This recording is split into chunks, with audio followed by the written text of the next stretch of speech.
Hey guys, this is Marvin with Reyle. Today we're going on an adventure to Spanish Fork, Utah. In there we're gonna go to, here you go, here I am. We're gonna go to Diamond Campground in Spanish Fork. We're already locked and loaded, bunch of stuff crammed in the car. Headed over to Spanish Fork, which is in southern Utah. It's actually about an hour and a half to get there, so come join us.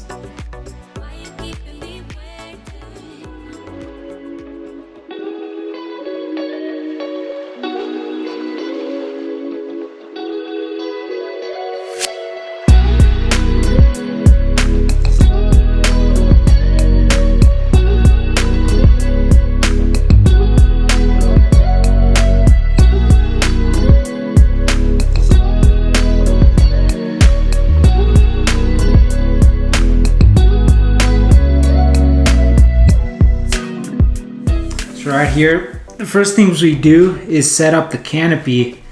It is actually a fairly inexpensive canopy. We bought it at Walmart. I'm not sure about the price, but it's below hundreds. I can provide a link in the description if you guys are interested. But we usually build it, the two of us together. And that is because the four poles on each corner, we can't really fully extend them without two sets of hands. So that's how we do it. We assemble it together. It's fairly simple. It only takes about half an hour to assemble.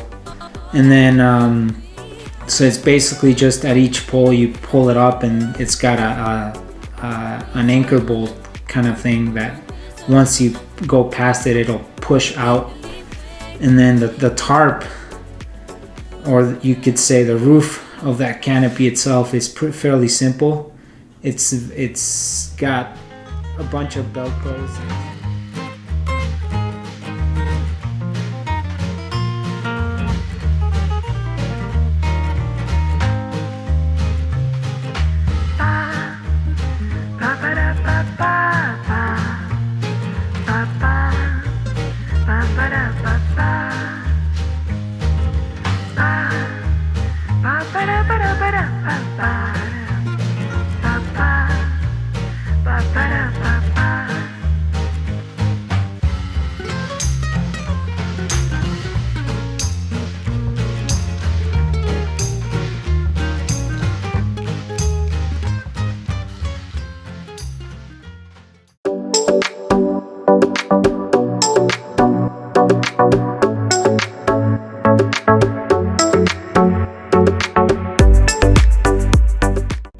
Then after a quick lunch, we usually go on over, or simultaneously when my wife Jenny's cooking, I head on over and break out the tent. It's fairly simple to assemble as well.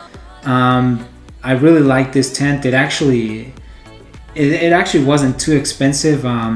We bought it through Amazon, which I can provide the link below.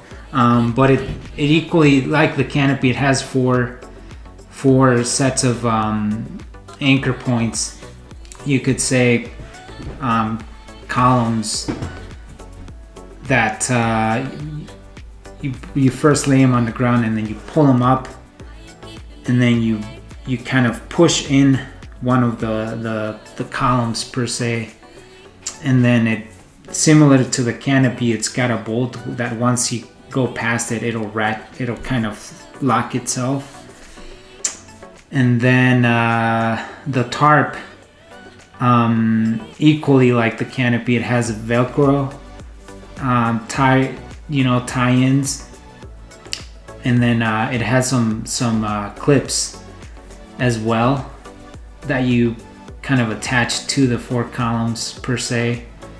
And then it's got strings as well that you can use to anchor the whole tent to the ground, just in case there's high winds.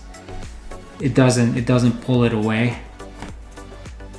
But yeah, I really am in love with this tent.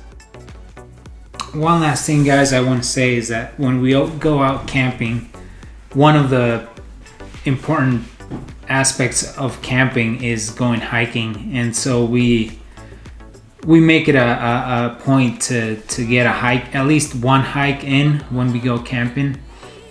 And so this time we actually, the trail that we were gonna hike was called actually Fifth Water Hot Springs. And so at the end of the trail there's hot springs that are along a river in Spanish Fork Canyon. But this year, because of the flooding, we were not able to get up to that trail because of the gate was closed, and so they had a warning label saying, oh, the trail is closed because of flooding. So luckily on the way back we found this little rappelling area where we saw some kids, you know, learning how to rappel. But yeah, we were lucky enough to find this area and explore a little bit before getting back to the camp and setting up all the tent and all that stuff and getting our food. This series of footage was showing kind of that river that you can, it's fairly good size, and that is because this last winter we had a pretty good storms, actually record snowfall for Utah. I think the previous record was around 1980s or something, but I can't quite remember exactly. But this year we had pretty high amounts of snow, and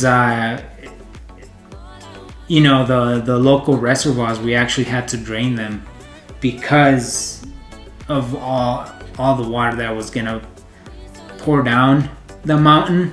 And if we didn't let those reservoirs, you know, drain, then we would have flooding issues, which to that effect in Salt Lake City, some communities were affected by flooding. And you know, I've actually personally never experienced flooding before, or in Utah in itself, but it's pretty scary. It was a pretty good year for snowboarders and skiers, I would say that.